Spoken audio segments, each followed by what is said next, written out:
Mi nombre es Renata Vargas y tengo 29 años. Estaba ahí, de pie, con mi vestido de novia que se sentía como una armadura frágil, sosteniendo la mano de Emiliano, el hombre que me había enseñado lo que era el amor incondicional.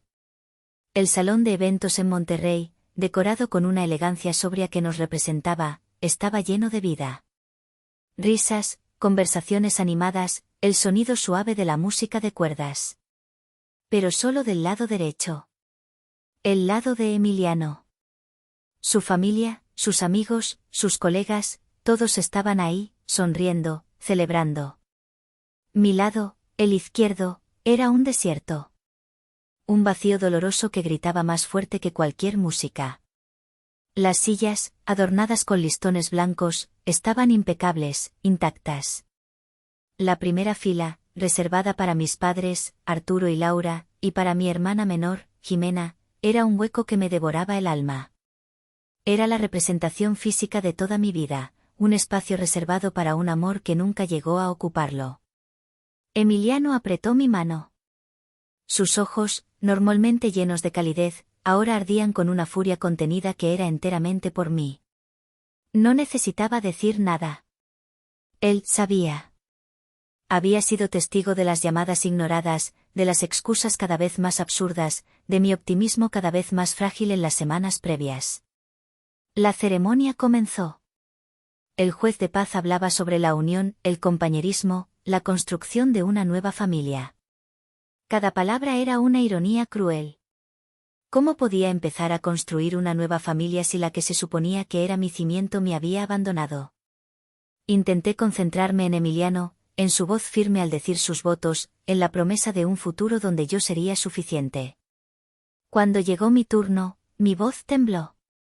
Leí los votos que había escrito desde el corazón, pero mis ojos se desviaban inevitablemente hacia esa primera fila vacía.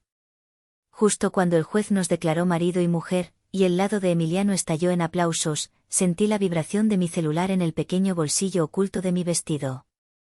Una parte de mí, la parte masoquista que se negaba a morir, sintió una punzada de esperanza. Quizás era un mensaje de felicitación tardío. Quizás una disculpa. Con manos temblorosas, mientras Emiliano recibía abrazos, saqué el teléfono. Era una llamada perdida de mi madre. Y un mensaje de voz. Me disculpé y caminé hacia un rincón, el corazón latiéndome en los oídos. Presioné play. La voz de mi madre no era de celebración. Estaba cargada de un suspiro de fastidio, el tono que usaba cuando yo era una inconveniencia. Renata, hija, sé que es tu boda y todo eso, pero de verdad no vamos a poder llegar. Surgió algo con tu hermana, un problema con el organizador de su fiesta de compromiso. Está destrozada, necesita nuestro apoyo. Hizo una pausa, y en esa pausa escuché de fondo la risa cristalina de Jimena. No sonaba destrozada en absoluto. Entiende, continuó mi madre, su voz adquiriendo un tono de mártir. Ella es más frágil, más sensible. Siempre ha sido así. Sabes que tu hermana es prioridad. Clic. La llamada terminó. La frase se quedó flotando en el aire, fría, afilada, letal. Tu hermana es prioridad. No era una excusa. Era una sentencia. La declaración final y absoluta de mi lugar en el universo de mi familia. Yo era la secundaria, la opción B, el daño colateral aceptable en la órbita de la verdadera estrella, Jimena. El aplauso del salón se sentía lejano, como un eco de otro mundo. Emiliano se acercó, su rostro una mezcla de preocupación y rabia. Vio mi cara, el teléfono en mi mano, y lo entendió todo. Me rodeó con sus brazos, y por primera vez en todo el día, me permití derrumbarme. Pero no fueron lágrimas de tristeza. Eran lágrimas de una furia helada. En ese momento, en medio de mi propia boda, algo dentro de mí se rompió para siempre. Y algo nuevo, duro y afilado como el acero, comenzó a forjarse en su lugar. Mientras Emiliano me sostenía, el presente se disolvió y mi mente, como un proyector descompuesto, comenzó a mostrar las exhibiciones permanentes de mi museo personal de agravios. Cada silla vacía en ese salón tenía una historia, un recuerdo que la anclaba en mi memoria. La primera silla, la de mi padre, me transportó a mi graduación de la universidad. Ingeniería de software con mención honorífica. Un logro que me había costado noches de insomnio, sacrificios y una disciplina de hierro. Había reservado 4 boletos de avión de Irapuato a Monterrey. 2 semanas antes, mi padre, Arturo, me había llamado. Su voz sonaba falsamente apenada. «Mija, ¿qué crees? Jimena consiguió una audición para un comercial de champú. Es aquí en la ciudad, pero es el mismo día de tu graduación. Es una gran oportunidad para ella, no podemos faltarle». No era una pregunta. Era una declaración. Vi las fotos en Facebook al día siguiente, mis padres y Jimena, sonriendo, abrazados fuera de un estudio de televisión. Jimena no consiguió el papel. Yo sí conseguí mi título, sola. La segunda silla, la de mi madre, me llevó a un café 2 años atrás. Acababa de conseguir mi primer gran proyecto como líder de equipo. Estaba emocionada, orgullosa. Se lo conté a mi madre, Laura, esperando una chispa de orgullo en sus ojos. En lugar de eso, ella miró su teléfono, mostrando una foto de Jimena en Tulum. «Mira qué bonita se ve tu hermana», dijo, su voz rebosante de admiración. «Este retiro de influencers le va a cambiar la vida. Le está costando un dineral a tu padre, tuvimos que hipotecar la casa, pero vale la pena. Es una inversión en su futuro». Ese mismo mes, yo le había pedido a mi madre un pequeño préstamo para el enganche de mi primer departamento. Me dijo que la situación estaba difícil, que debía aprender a ser más responsable con mi dinero. La ironía era tan amarga que me quemó la garganta. La carrera tangible y exitosa de una hija era un gasto, la fantasía de la otra era una inversión. Y la tercera silla, la más dolorosa, la de Jimena. Me vi a mí misma a los 15 años. Había ganado la Olimpiada Estatal de Matemáticas. Llegué a casa con mi medalla, esperando una celebración. Encontré a mis padres consolando a una Jimena de 12 años que lloraba a lágrima viva. ¿La tragedia? No había sido elegida reina de la primavera en su escuela. Mi medalla de oro se sintió opaca y sin valor frente a sus lágrimas por una corona de plástico. Esa noche, para animarla, mi padre la llevó a comprar un vestido nuevo y mi madre le preparó su cena favorita. Mi victoria fue borrada, eclipsada por su pequeño drama. Estos recuerdos no eran aislados. Eran el patrón, el tejido de mi existencia familiar. Yo era la hija funcional, la autosuficiente, la que no daba problemas. Y por eso, no necesitaba atención, ni celebración, ni prioridad. Mi fuerza se había convertido en mi castigo. Emiliano había visto las cicatrices de este museo desde nuestras primeras citas. Cuando le conté estas historias, esperando la típica respuesta incómoda, él reaccionó con una indignación que me validó. «Eso no es normal, Renata», me dijo, tomando mi mano sobre la mesa de un restaurante. «Eso es negligencia emocional. No estás exagerando. Tienes todo el derecho a estar herida». Fue la primera persona que no intentó justificar a mi familia. Fue el primero que me vio a mí. Ahora, de pie en mi boda, rodeada de su familia que me había acogido como a una hija, entendí la cruda verdad. Yo había pasado 29 años mendigando migajas de amor de una mesa que siempre estuvo reservada para alguien más. La sentencia de mi madre por teléfono no era una noticia nueva. Era solo la confirmación final, el sello oficial en el certificado de mi invisibilidad. Y mientras Emiliano me guiaba de vuelta hacia nuestros invitados, hacia la vida que estábamos a punto de empezar, la furia en mi interior comenzó a tomar forma. Ya no era solo dolor. Era una resolución. Si para ellos yo no existía, entonces ellos, y todo su mundo construido alrededor de su prioridad, dejarían de existir para mí. Pero no como una víctima, sino como la arquitecta de su irrelevancia. La recepción de la boda fue una actuación. La actuación de mi vida. Sonreí, bailé, agradecí a los invitados. Emiliano fue mi ancla, su presencia constante un recordatorio de que no estaba sola. Pero debajo de la superficie, la frase de mi madre resonaba en un bucle infinito: tu hermana es prioridad. Cada brindis, cada felicitación, se sentía hueca. Esa noche, en la suite del hotel, la fachada se derrumbó. Me quité el vestido, la armadura frágil, y me senté en el borde de la cama, sintiéndome completamente vacía. Emiliano se sentó a mi lado, sin decir nada, simplemente estando ahí. Fue entonces cuando mi teléfono personal, no el que había usado para la llamada de mi madre, sonó. Era un número desconocido de Estados Unidos. Dudé en contestar. «Renata», dijo una voz familiar al otro lado. Era el profesor Morales, mi mentor de la universidad y el socio secreto en el proyecto que había sido mi verdadera pasión durante los últimos 3 años, una aplicación de logística basada en inteligencia artificial que habíamos desarrollado desde cero. «Profesor, ¿qué pasa?» «Es tarde», dije, mi voz ronca. «Lo sé, y lamento la hora». Pero esto no podía esperar, su voz sonaba tensa, urgente. «La gente de Amazon está presionando. Acaban de recibir una contraoferta de un competidor. Quieren cerrar la adquisición de nuestra app, Synapse, ya. Pero su oferta final es agresiva, más baja de lo que esperábamos. Necesitan una decisión, y necesitan verte. Quieren que estés en San José, California, en 48 horas para negociar cara a cara. Si no vas, me temo que retirarán la oferta y perderemos la oportunidad». El mundo se detuvo. Synapse. Mi bebé. El proyecto al que le había dedicado miles de horas mientras mi familia creía que solo era una ingeniera aburrida. La oferta de adquisición era nuestro sueño, la validación de todo mi esfuerzo. Pero, ¿ahora? ¿En mi noche de bodas?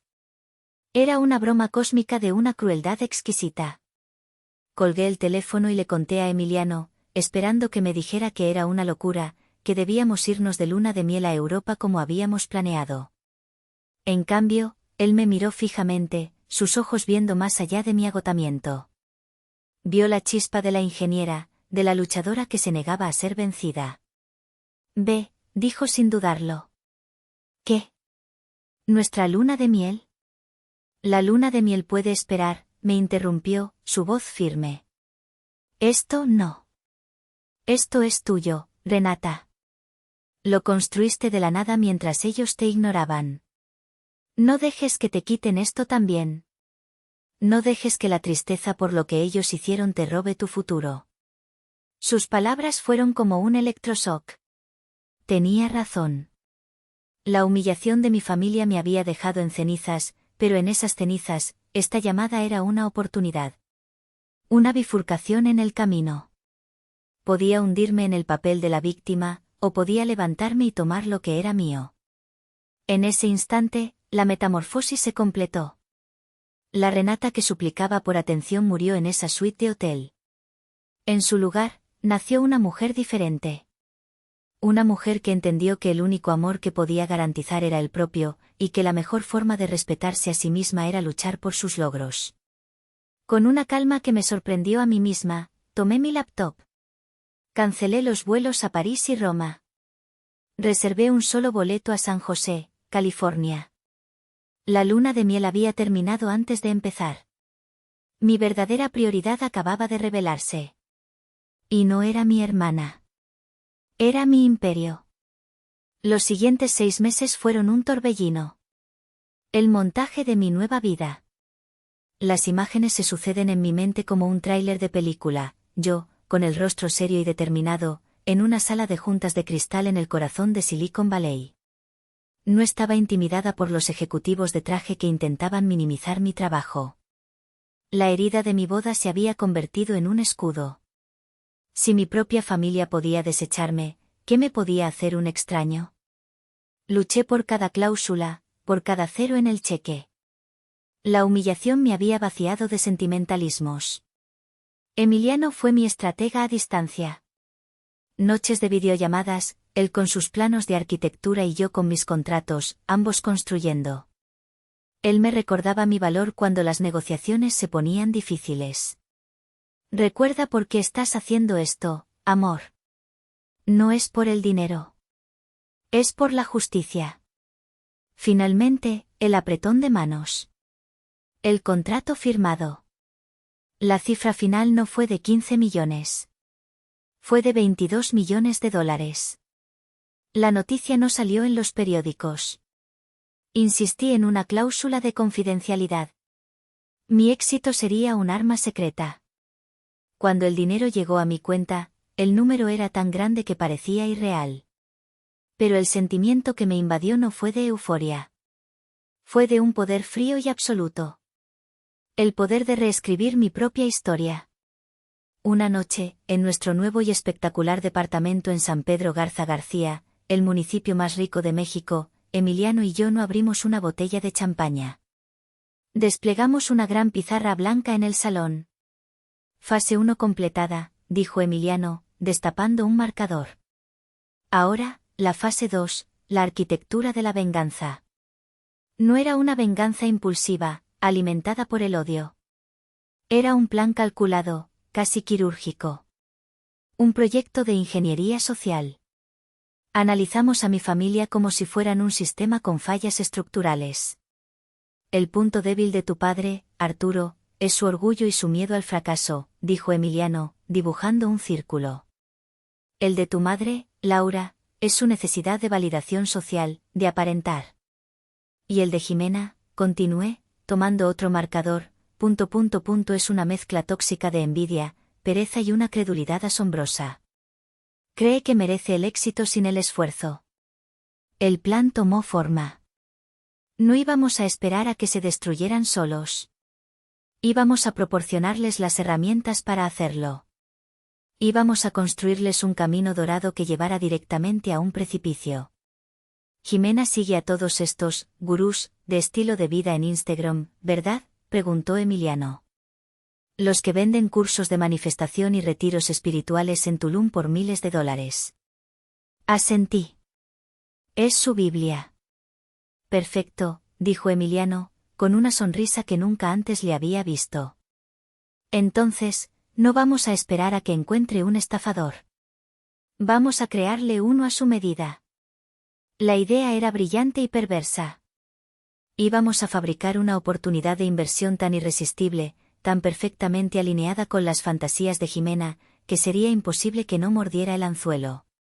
Y sabíamos que, una vez que ella lo hiciera, arrastraría a mis padres con ella. No por maldad, sino porque, para ellos, su sueño era el de toda la familia. Porque, después de todo, su hermana es prioridad. La pizarra se llenó de diagramas, de nombres, de pasos a seguir. Esa noche, no éramos un matrimonio celebrando su fortuna. Éramos dos arquitectos diseñando la demolición controlada de la casa que me había dejado a la intemperie. La ejecución del plan requería paciencia y precisión. El primer paso fue encontrar a la persona adecuada. A través de una de las firmas de capital de riesgo con las que había negociado, localicé a una mujer llamada Sofía Leduc. Era una exconsultora de imagen de la Ciudad de México, brillante, discreta y con una flexibilidad moral que el dinero podía comprar. Le ofrecí una suma considerable por un trabajo de actuación a largo plazo. Su misión, convertirse en la mentora que Jimena siempre había soñado. Sofía, bajo el seudónimo de Atena, se reinventó como una coach de vida y estratega de marca personal para la élite. Su perfil de Instagram fue una obra maestra de opulencia y espiritualidad superficial, fotos en yates en Mykonos con leyendas sobre la energía del universo, retiros en Bali, colaboraciones con marcas de lujo. Era todo lo que Jimena idolatraba. Durante semanas, Atena se movió en los círculos correctos, dejando un rastro digital para que Jimena lo encontrara. Finalmente, a través de un amigo en común cuidadosamente seleccionado, organizamos un encuentro casual en una galería de arte en Polanco. Jimena, desesperada por entrar en ese mundo, quedó fascinada. Atena jugó su papel a la perfección. Vio el potencial sin explotar en Jimena. La halagó, la hizo sentir especial, la única persona que realmente entendía su marca. Y entonces, después de un par de semanas de cultivar la relación, le presentó el cebo. Estoy lanzando un proyecto muy exclusivo, querida, le dijo Athena a Jimena durante un almuerzo en un restaurante de moda. Un fondo de inversión boutique. Invertimos en las nuevas tendencias, NFTs de arte consciente, criptomonedas con respaldo ecológico, marcas de bienestar holístico. Es solo por invitación. Pero en ti veo algo. Veo a una socia. La trampa estaba tendida. Era una estafa piramidal, por supuesto, pero envuelta en el lenguaje de la nueva era que Jimena tanto amaba. Le prometía no solo riqueza, sino estatus. La oportunidad de demostrarle a todos, especialmente a mí, que ella también podía ser una mujer de negocios exitosa. Jimena mordió el anzuelo con una ferocidad que superó nuestras expectativas. Llegó a casa de mis padres en Irapuato con los ojos brillantes de ambición. Les habló del proyecto, usando las mismas palabras que Athena le había enseñado. Les mostró proyecciones de ganancias absurdas, un futuro de viajes, lujo y, lo más importante para ellos, reconocimiento social. Yo, mientras tanto, mantenía un contacto mínimo y distante. Respondía a los mensajes de mi madre con monosílabos. Cuando me preguntó mi opinión sobre la increíble oportunidad de Jimena, simplemente respondí, suena interesante. Espero que le vaya bien. Mi aparente indiferencia fue la última pieza del rompecabezas. Para mi familia, esta era su oportunidad de tener su propia historia de éxito, una que no tuviera nada que ver conmigo. Era su boleto para demostrar que habían apostado por el caballo ganador. Y apostaron todo lo que tenían. La espiral descendente fue más rápida y devastadora de lo que jamás imaginé. La primera inversión de Jimena provino de sus propios ahorros, una cantidad modesta. Pero, Athena, era experta en su oficio. Le mostró a Jimena unas ganancias iniciales impresionantes, que no eran más que un reingreso de su propio dinero. La hizo sentir como una genio de las finanzas. Envalentonada, Jimena convenció a mis padres. Es ahora o nunca, papá, le escuché decir en una llamada que intercepté. La gente está haciendo millones. ¿Vamos a quedarnos atrás, como siempre? Arturo y Laura, mis padres, cegados por la promesa de un atajo hacia la vida que siempre habían anhelado, liquidaron sus inversiones a largo plazo. Vaciaron sus ahorros para la jubilación. Todo fue a parar a la cuenta del fondo de inversión de Athena, que en realidad era una cuenta offshore controlada por mi equipo. Pero la avaricia es un pozo sin fondo. Athena les dijo que para entrar al círculo de platino y acceder a las ganancias reales, necesitaban hacer una última inversión fuerte. Ya no tenían efectivo. Fue entonces cuando Jimena, en su acto final de imprudencia, los convenció de hacer lo impensable, hipotecar de nuevo la casa familiar y, peor aún, pedir un préstamo comercial poniendo la tienda de muebles, el legado de mi abuelo, como garantía. Es solo un trámite, mamá, le aseguró Jimena. En 3 meses, pagaremos todo y compraremos una tienda más grande en la capital. Mi padre, un hombre que siempre se había enorgullecido de su prudencia, firmó los papeles. Mi madre, que vivía aterrorizada por él, ¿qué dirán?, soñaba con contarle a sus amigas sobre el éxito de su hija, la empresaria. Desde mi oficina en Monterrey, observaba cada transacción. Cada movimiento era una confirmación de la tesis que Emiliano y yo habíamos formulado en aquella pizarra. No eran malas personas en el sentido clásico. Eran débiles, y su debilidad los hacía peligrosos. El día que el último dólar fue transferido, le di la señal a Sofía. Athena desapareció. Su perfil de Instagram fue eliminado. Su número de teléfono, desconectado. El fondo de inversión se evaporó como si nunca hubiera existido. El silencio fue lo primero que notaron. Luego, el pánico. Las llamadas sin respuesta. Los correos rebotados. La cruda realidad comenzó a filtrarse en su burbuja de fantasía. Y con ella, llegaron las cartas del banco. El primer aviso de impago. El segundo. La notificación de ejecución hipotecaria. La tienda de muebles, que había estado en nuestra familia por generaciones, tenía una orden de embargo. La casa donde crecí, el escenario de tantas humillaciones silenciosas, estaba a punto de ser subastada. Lo habían perdido todo. No por una mala racha, no por la economía. Lo habían perdido por su propia ceguera, por su favoritismo, por apostar ciegamente a la hija equivocada. La deuda que habían acumulado no era solo financiera. Era moral. Y era impagable. El teléfono sonó una tarde de martes. Era mi madre. Su voz era irreconocible, una sombra quebrada de la mujer autoritaria que me había sentenciado por teléfono el día de mi boda. Lloraba. Un llanto feo, desesperado. Me contó una versión de la historia en la que ellos eran las víctimas inocentes de una estafadora despiadada. No hubo una sola palabra de autocrítica, ni un atisbo de responsabilidad. La culpa era del mundo, de la envidia, de la mala suerte. Y ahora, en su relato, yo era su única esperanza. Renata, por favor, suplicó. Necesitamos tu ayuda. Estamos a punto de perderlo todo. La casa, la tienda, todo. Eres nuestra hija. Tienes que ayudarnos. Es tu deber. La palabra, deber, me golpeó con la fuerza de un insulto. ¿Dónde estaba su deber cuando me dejaron sola en el altar? Escuché su monólogo de autocompasión sin interrumpir. Cuando terminó, un silencio tenso se apoderó de la línea.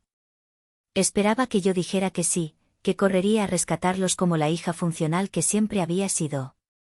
Entiendo la gravedad de la situación, mamá, dije, mi voz tan tranquila y desprovista de emoción que debió haberla asustado. Pero no voy a discutir un asunto de esta magnitud por teléfono. ¿Entonces vendrás a Irapuato? ¿Podemos vernos para cenar?, preguntó, un hilo de esperanza en su voz. No, respondí cortante. Si quieren hablar conmigo, será en mis términos. En mi ciudad. Hice una pausa, dejando que el peso de mis palabras se asentara. Les enviaré una dirección. Es una reunión formal. Vengan preparados para hablar de negocios, no de sentimientos. Colgué antes de que pudiera protestar.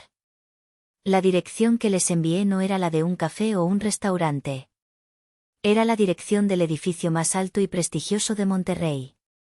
La sede del bufete de abogados que ahora manejaba mis asuntos corporativos. El cambio de poder, que había estado gestándose en secreto durante más de un año, estaba a punto de hacerse visible. Ya no era la hija que pedía una mesa en su mundo.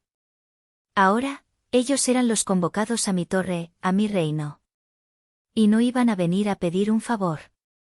Iban a venir a escuchar un veredicto.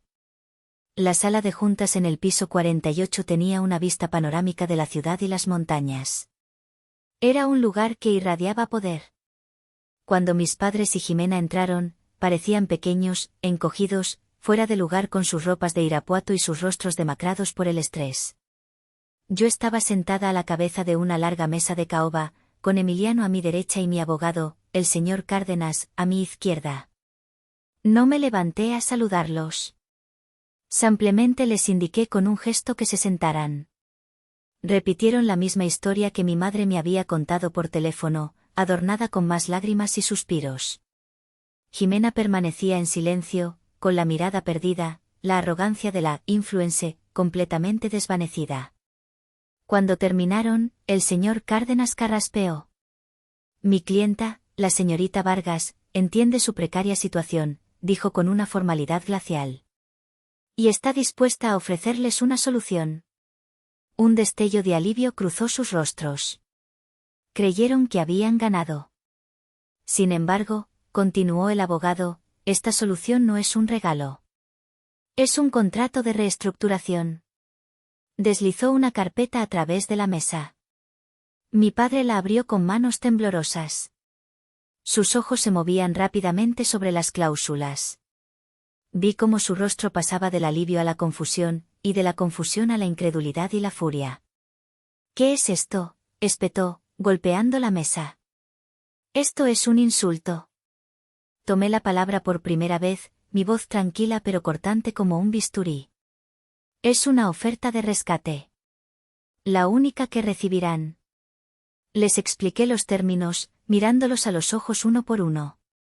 Punto 1. Salvaré la tienda y la casa de la ejecución hipotecaria. Para ello, me cederán el 100% de la propiedad de ambos activos. Serán míos. Punto 2. Podrán seguir viviendo en la casa, pero ahora como mis inquilinos, pagando una renta simbólica mensual.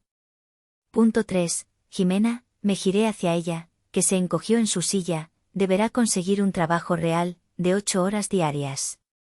De su sueldo, me pagará mensualmente, con intereses, hasta devolver el último centavo que les hizo perder. Y punto 4. Publicarán una disculpa en sus redes sociales. Un texto, redactado por mí, donde admitirán su negligencia y abandono hacia mí el día de mi boda. El silencio en la sala era total. Eran términos humillantes, diseñados no para arruinarlos, sino para despojarlos de su orgullo, la misma moneda con la que me habían pagado toda la vida. Eres un monstruo, gritó Jimena, las lágrimas corriendo por su rostro. Mi crueldad es solo un reflejo de la suya, respondí sin inmutarme. La diferencia es que la mía tiene un propósito, la rendición de cuentas. Me levanté, alisando mi traje. Esa es mi oferta. Tienen 24 horas para decidir. Si no firman, el banco se quedará con todo y ustedes no volverán a saber de mí. Emiliano y yo salimos de la sala, dejándolos solos con su elección. En el pasillo, respiré hondo por primera vez en mucho tiempo. No sentía alegría ni triunfo. Sentía paz. La paz de haber cerrado un ciclo, de haber reclamado mi poder. Una familia se basa en el amor incondicional, no en la prioridad condicional. Yo les ofrecí una salida, una oportunidad de reconstruirse desde la verdad, por dolorosa que fuera. Ahora les pregunto a ustedes, ¿hice lo correcto al ofrecerles una salida, aunque fuera a costa de su orgullo, o debí simplemente darles la espalda como ellos hicieron conmigo?